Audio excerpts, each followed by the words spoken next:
माशाल्लाह मैक भी आज तो इंडिया पाकिस्तानी हो रही है पूरा, कभी इधर से आ रही है कभी उधर से आ रही है ना। मामला वो मैंने बताया था, वही तार रस्सी में जुड़ने वाला मामला, ऐसा नहीं होगा। बहरा सही बोल रहा है, तो होना चाहिए, क्योंकि हमारे कान भी जो है सुन्न हो लगे इधर, क्योंकि आज तो बिल्कुल हमारे मामला करीब ही रख दिया मैको का, हो जाता है। बहरहाल शायर ने शेर लिखा कि गमे हबीब को सीने में पाल रखा है, गमे हबीब को सीने में पाल रखा है, जहाने कल्ब में सोजे बिलाल रखा है। और सहाबा पी लें कमी कुछ ना होगी पानी में, नबी ने हाथ से चश्मा उबाल रखा है। देखो भाई साहब एक बात बता दूं, हम ये तो ना कह रहे तुम नोट चलाओ, लेकिन कम से कम होठ तो चलाते रहो अल्लाह के बंदो, है ना। इसमें कोई खर्च नहीं होता होठ चलाने में, और 90 नेकियां और आपको मिल जाती हैं, है ना। टेंशन में हो क्या किसी बात की, हैं बातें तो सब समझ में आ रही हैं। अरे कलाम तो अच्छे पढ़े कारी साहब ने, सब समझ में आया नहीं आया? समझ में आए तो तकरीर है, और समझ में ना आए तो तकलीफ ही तकलीफ है। समझ में आए तभी हाँ कहियो, बगैर समझे हाँ कहोगे तो फंस भी जाओगे। एक लड़के की शादी हुई, शादी, और वो जब गए ना ससुराल, तो वो नया नया था, बोला ना बिल्कुल बेचारा। और तुम्हें पता है आज तो बिल्कुल पाने को चटपटा मांग रहे हैं, बिल्कुल नमक मसाला लगा वो होना चाहिए। और जाके खूब मजाक कर रहे हैं सालियों से उधर। हालांकि साली उलियों से मजाक करना इस्लाम मना फरमाता है, ये बिला वजह की तूफान बदतमीजी है। तो वो इतना सीधा था, ससुराल जब गया तो कुछ बोल ही ना, जाता रहा आता रहा, ना कभी हाँ कहे ना कहे। तो उसकी सास बोली उसकी अम्मा से, कैसा लाल पैदा करा ना, बिल्कुल गूंगा ही है, ये बोलता तो है ही ना। तो लड़के की माँ ने कहा एक काम करिए बेटे, जब जाए ससुराल तो कभी हाँ कह दी कभी ना कह दी, तेरा काम चलता रहेगा। ये बोला अम्मा मुझे शर्म आती है ज़्यादा चबड़ चबड़ करने में, मैं बोल नहीं पाता हूँ ज़्यादा। तो माँ बोली तुझे कौन सा ज़्यादा बोलना है, सास बात कर रही है तो हाँ कह दी और कभी ना कह दी। इत्तेफाक से अकेला ससुराल चला गया, और सास को सलाम करके जब चार पाई पे बैठा, सास बोली सब खैरियत से हैं? तो ये बोला हाँ। सास बोली मेरी बेटी ठीक है? तो ये बोला ना। तो सास उठ के करीब आई, बोली कि मेरी बेटी बीमार है? तो ये बोला हाँ।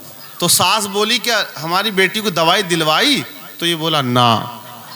सास बोली गुस्से में क्या मारने का इरादा है? तो बोला हाँ। तो फंस गया ना फंस गया, हाँ नाम है। तो इसलिए बुजुर्ग कहते हैं मुद्दतो सोचो और मुख्तसर बोलो, और जितना बोलो सोच समझ के बोलो। मांगो उसी से जो दे दे खुशी से, कहो उसी से जो ना कहे किसी से। लेकिन आज के दौर में ऐसा है नहीं, एक बात कह तो दियो तुम इधर उधर चौराहे पे, आधे घंटे में पूरे गांव में मिलेगी तुम्हें।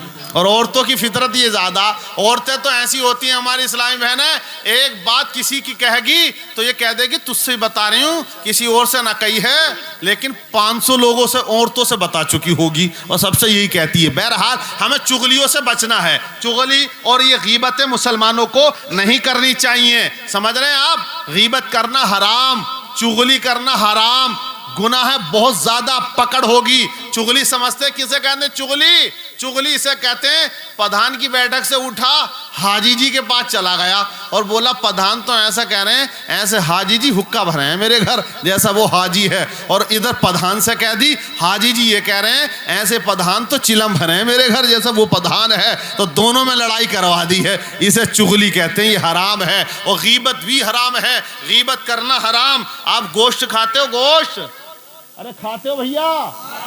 हाथ उठा कर बताइए कितने लोग खाते हैं? मैंने कई मजमे में पूछा इस सवाल को, लेकिन किसी ने ये नहीं कहा कि एक भी नहीं खाता। ये कहते हैं सभी खाते हैं, और खाते ही सब है, लेकिन हलाल खाते हो हराम।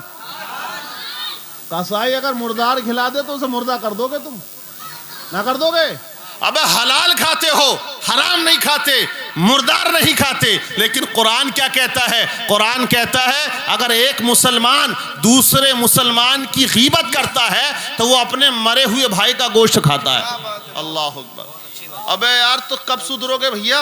गीबतों से बचो, चुगलियों से बचो, बुराइयों से बचो। जो वक्त लग रहा मस्जिद में जाओ, अल्लाह अल्लाह करो, इबादत करो। तो बहरहाल शायर ने जो शेर लिखा वही मैं पेश कर रहा। शायर कहता है कि गमे हबीब को सीने में पाल रखा है, जहाने कल्ब में सोजे बिलाल रखा है। सहाबा पी लें कभी कुछ ना होगी पानी में, नबी ने हाथ से चश्मा उबाल रखा है। और मकाम सहबा में अरे देखो तो मौजज़ा उनका, अरे अली के वास्ते सूरज निकाल रखा है, अली के वास्ते सूरज निकाल रखा है। हर एक सिमत आया है, किधर किधर देखूं, हर एक सिमत आया है, कहां कहां देखूं, तेरे जमाल ने हैरत में डाल रखा है।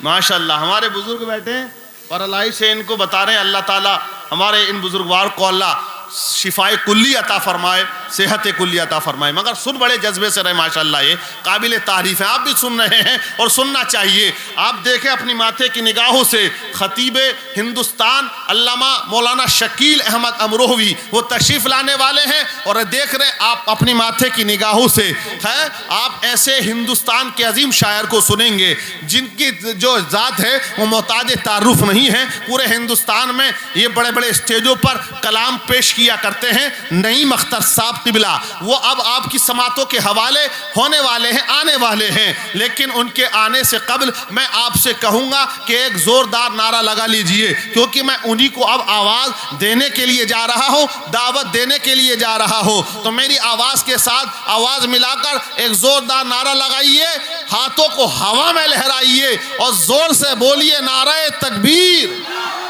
नारे रिसालत। जज्बा तो है और होना भी चाहिए। और शायर ने कहा, अजनबी दश्त है एक आलम तन्हाई है, जिंदगी मुझको खुदा जाने कहाँ लाई है। किस तरह मैं करूँ गैरों की शिकायत, आखिर मेरा घर लूटने वाला ही मेरा भाई है। और ये याद रखो लंबा बढ़वा लो, ना हम सफ़र ना किसी हम नशी से निकलेगा, ना हम सफ़र ना किसी हम नशी से निकलेगा।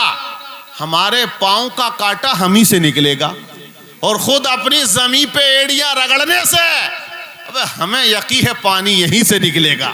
जोर से बोले, नारे तकबीर, नारे रिसालत। उलमाए अहले सुन्नत, शायर इस्लाम नईम अख्तर साहब तिबला इस शेर के साथ जुल्फ क्या चीज़ है, रुखसार में क्या रखा है, जब दिल ही मर जाए तो संसार में क्या रखा है।